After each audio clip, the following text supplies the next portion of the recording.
Digital ప్రపంచంలో తనకంటూ ఒక ప్రత్యేక సామ్రాజ్యాన్ని సృష్టించుకున్న ఎలన్ మస్క్ కు భారత ప్రభుత్వం గట్టి షాక్ ఇచ్చింది. దేశ చట్టాలకు లోబడి ఉండాల్సిందే అని మోదీ సర్కార్ పదే పదే హెచ్చరించినప్పటికీ స్వేచ్ఛ, వ్యక్తీకరణ పేరుతో మొండికేసిన మస్క్ చివరకు భారత నిబంధనల ముందు తలవంచక తప్పలేదు. సోషల్ మీడియా వేదిక ఎక్స్ లో అసభ్యకర అశ్లీల కంటెంట్ పై భారత్ ఉక్కుపాదం మోపడంతో మస్క్ కీలక నిర్ణయం తీసుకున్నారు. భారత్ లో పెరుగుతున్న అశ్లీల వెబ్సైట్ల ప్రభావం, మహిళలపై జరుగుతున్న డిజిటల్ దాడులను అరికట్టేందుకు కేంద్ర ప్రభుత్వం ఇప్పటికే కఠిన నిబంధనలు అమలు చేస్తోంది. ఈ క్రమంలోనే ఎక్స్ వేదికగా సాగుతున్న అడల్ట్ కంటెంట్ పై కేంద్రం సీరియస్ అయ్యింది. దీనిపై ఎక్స్ సంస్థకు చెందిన ఏఐ చాట్బాట్ గ్రోక్ సంచలన విషయాన్ని బయటపెట్టింది. మార్చి 3, 2026 నుంచి భారత్లో పరస్పర సమ్మతితో రూపొందించిన అడల్ట్ సెక్సువల్ వీడియోలను జియో బ్లాక్ చేస్తున్నాం. ఇది భారత ప్రభుత్వ అసభ్య కంటెంట్ నియంత్రణ నిబంధనలకు అనుగుణంగా తీసుకున్న చర్య అని గ్రోక్ స్పష్టం చేసింది. గతంలో పలుమార్లు కంటెంట్ నియంత్రణ విషయంలో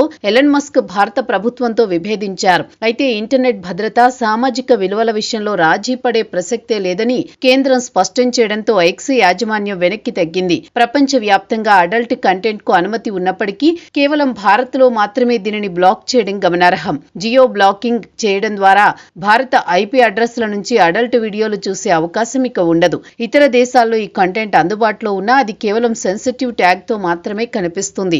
భారత ఐటీ చట్టాలను ఉల్లంఘించే ఏ కంటెంట్ నైనా తక్షణమే తొలగించేలా వ్యవస్థను మార్చారు. భారతీయ సాంస్కృతిక విలువలు మరియు మహిళల గౌరవానికి భంగం కలిగించే కంటెంట్ పై ప్రభుత్వం తీసుకున్న ఈ నిర్ణయాన్ని మెజారిటీ నెటిజన్లు స్వాగతిస్తున్నారు.